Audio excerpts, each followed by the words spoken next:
o seguinte, gente. A extrema-direita na Alemanha perdeu as eleições, mas cresceu. Cresceu do ponto de vista bem significativo.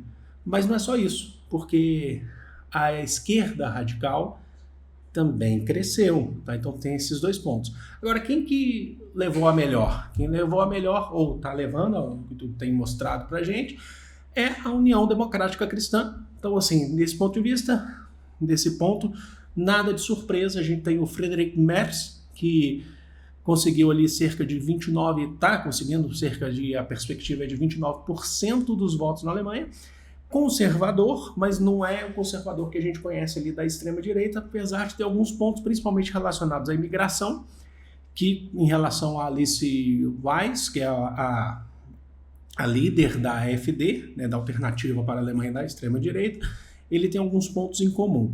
Então ele, ao que tudo indica, a chance dele ser o chanceler alemão daqui para frente é do mesmo partido, como eu já falei para vocês, da Angela Merkel, que governou a Alemanha por muito tempo.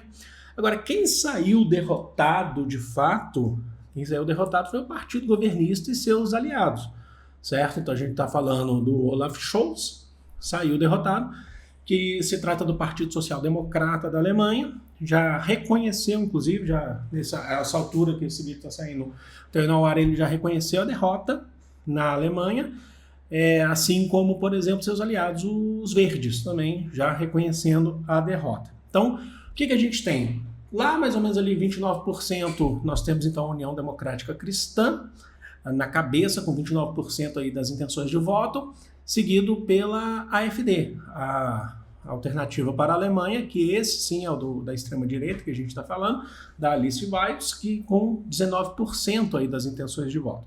Em terceiro, realmente ficou os social-democratas, mas ficaram os sociais-democratas, mas por que é considerado uma derrota? Porque eles estavam no poder, eles tinham a máquina pública ao seu dispor.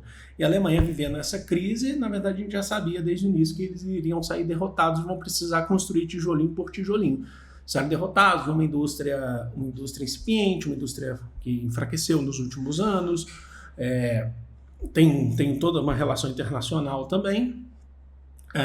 A extrema-direita, que cresceu, tem apoio do Donald Trump, tem apoio do Elon Musk. E a esquerda, depois a gente vai ter em quarto lugar os verdes, né, com 3%. O Partido Social Democrata saiu lá com 16%. A esquerda, o Partido Verde, teve 13%. Então, deixa eu passar o gráfico para vocês direitinho. 29%. Nós temos então a União Democrática Cristã. 19%, Alternativa para a Alemanha, AfD. 16%, considerado uma derrota, o Partido Social Democrata, seguido depois do Partido Verde por 13,5%. Blocos de esquerda, coalizões de esquerda, como por exemplo, aí a gente já está falando da esquerda mesmo, da esquerda radical, como o Die Linke, cresceu também entre os jovens alemães. Tá? Alguns vão falar que essa extrema-direita, eu tenho visto bastante estudo, que essa extrema-direita tem crescido entre a juventude por conta daquele discurso nacionalista, sabe, dos avós, muitos deles falando assim, nos tempos atrás a gente conseguia ter mais segurança, sabe aquela coisa que inclusive já passou pelo Brasil, falando, na ditadura era seguro, né?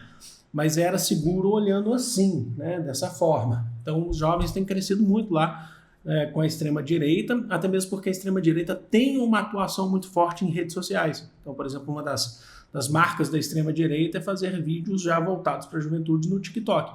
Só que com 8,5%, a esquerda radical também cresceu, porque se identificou, os jovens se identificaram também com o discurso da esquerda radical, de rompimento de toda essa estrutura que se tem na Alemanha, o rompimento dessa toda essa estrutura que eles consideram antiquadas, né, essa estrutura capitalista na Alemanha e no mundo. Então a esquerda radical não chegou no mesmo ponto da extrema-direita, mas cresceu também na Alemanha, certo?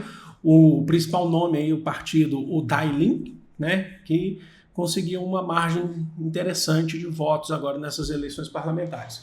Agora, olhando para o retrospecto, olhando para o panorama de como é que vai ser daqui para frente, será que agora o Friedrich Merz ele vai conseguir, isso é um indicativo então de que ele é certeza que ele vai ser então o chanceler? o premier ou o primeiro-ministro da Alemanha? Não. A gente está falando de uma república parlamentarista. Para você ter um partido que tenha o direito de escolher, de indicar o premier ou o chanceler numa república parlamentarista, ele precisa ser a maioria no parlamento, ou o partido ou a coalizão. Com 29% dos votos, ele não consegue formar a maioria do parlamento. Ele conseguiu mais votos nas eleições parlamentares, mas ele não consegue formar a maioria dentro do contexto do parlamento. Então, o que acontece? A União Democrática Cristã vai ter que mexer as suas peças para poder governar a Alemanha, certo? O Friedrich Merz falou em entrevista recente que com a AfD ele não se relaciona, ele não forma essa aliança, mas também não é certeza. Ele falou, calma, com a extrema-direita ele não forma essa aliança. Eu falei para vocês no último vídeo que a gente falou sobre a Alemanha, sobre o cordão sanitário. O que é isso? A gente teve um debate presidencial com 4 dos presidenciáveis e a representante da AfD, a Alice Weidel, ela ficou isolada. Lembra que eu falei que eles ficaram isolados? Esse cordão sanitário é justamente uma postura que não é uma lei na Alemanha, mas é como se fosse um costume tradicional pós-Segunda Guerra Mundial, pós-derrota do nazismo, que sempre tivesse algum grupo de extrema-direita com semelhanças, alusões ao nazismo, ele seria isolado para não crescer do ponto de vista político. Isso é legal, tá? Pela Constituição alemã, isso é legal, porque a derrota é feita nas urnas, tá? Então, nesse ponto, foi o que aconteceu.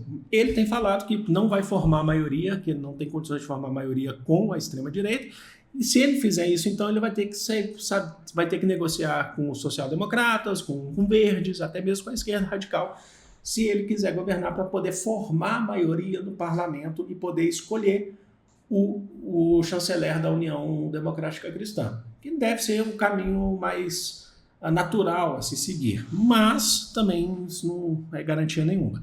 De fato, a extrema-direita cresceu, mas a esquerda radical também cresceu, não significativamente ao ponto da extrema-direita, mas cresceu também, e é isso. Então, o que vocês acham disso que está acontecendo na Alemanha? Eu quero que vocês deixem aqui nos comentários.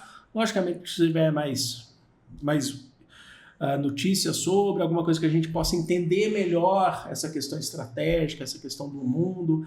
Eu estou pretendendo fazer um vídeo, inclusive, do porquê cresce a extrema-direita entre os jovens, sabe? Eu queria uma pincelada para vocês sobre a atuação em redes sociais e tal, mas tem algo a mais nisso também, porque aí não é só na Alemanha, isso pega Brasil, pega boa parte do mundo também, né? E ao mesmo tempo a esquerda também, mas o avanço da extrema-direita ele é maior, né? Ele é consideravelmente maior.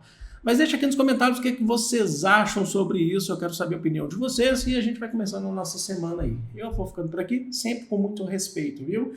Amo vocês de coração, um grande beijo, fui!